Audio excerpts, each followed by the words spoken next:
Prizreni tashmë është bërë një nga qytetet më të vizituara dhe njëri nga qytetet që tashmë po bëhet shembull i zhvillimit të turizmit.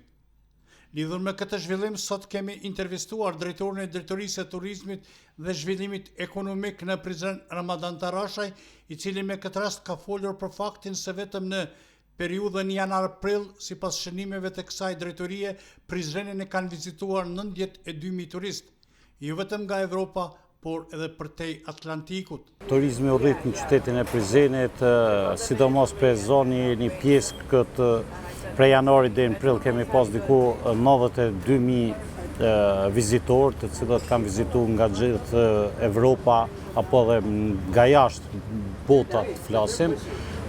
Sipas statistikave, ne si qyteti Prizrenit kemi ngritje të madhe diku afër 30% për 2024 dhe 2025, dhe kjo është një e mirë për qytetin tonë.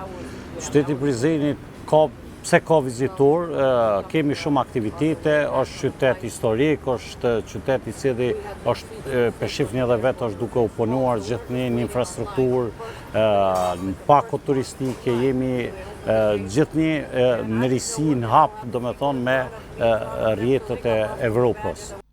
Po kështu ai me këtë rast ka folur edhe për panairët e shumta që i ka të shumta kjo drejtori, duke filluar nga ajo të organizuara në Turqi, në Berlin, në Prishtinë, Tetov e Prizren.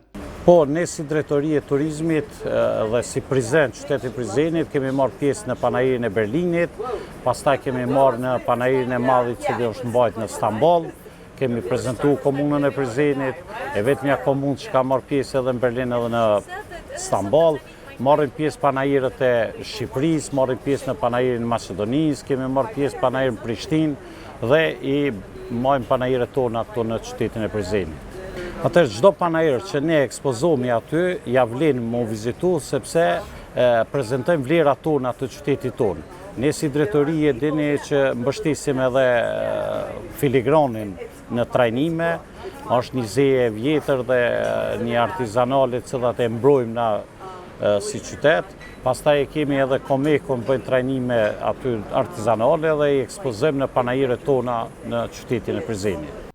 Kurse drejtori Tarashaj me këtë rast ka folur edhe për projekte të rëndësishme që i ka në zhvillimin rural dhe atemalor të turizmit. Kështu ka veçuar ujëvarën e Kurishës, tashmë edhe projektin e fundit që lidh fshatrat Kobanj, Vlashnjë dhe Muradem dhe kështu me radhë. Timet tona që janë bë vetëm Korishë të ujëvara, kemi pas vizitorë të shumë që kanë shku me vizitu sepse është bërë një punë e mirë.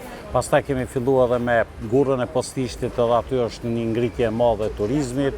Jemi të provue pjesën tash prej Jeshkovës, Guri Kallogjerit, aty janë një pjesë malore që da kërkohet mu vizitue, kemi pjesën tjetër Trekondshin, Vlashnjë, Muradem dhe Kobaj, edhe aty është, jo veç që është turizëm malor, pa aty është edhe një histori në vetje që da ekziston në pjesën e pasme. Kemi Drinin prapa, kemi pjesën e Bistricës dhe Vërmicën e kemi ashtu njëtë duke investuar në pjesët të cilët është Gurra poshtë dhe Drini, kemi pjesën e Nashecit. Tash vitin tjetër po presim me investu edhe pjesët e Zhupës, të cilët e kemi edhe Struzhën si fshat turistik. Kurse ai ka folur për prioritetet që i ka tashmë kjo drejtori dhe synim që kjo drejtori ka marrë për obligim që Prizrenin ta bëjë shembull në gjithë rajonin.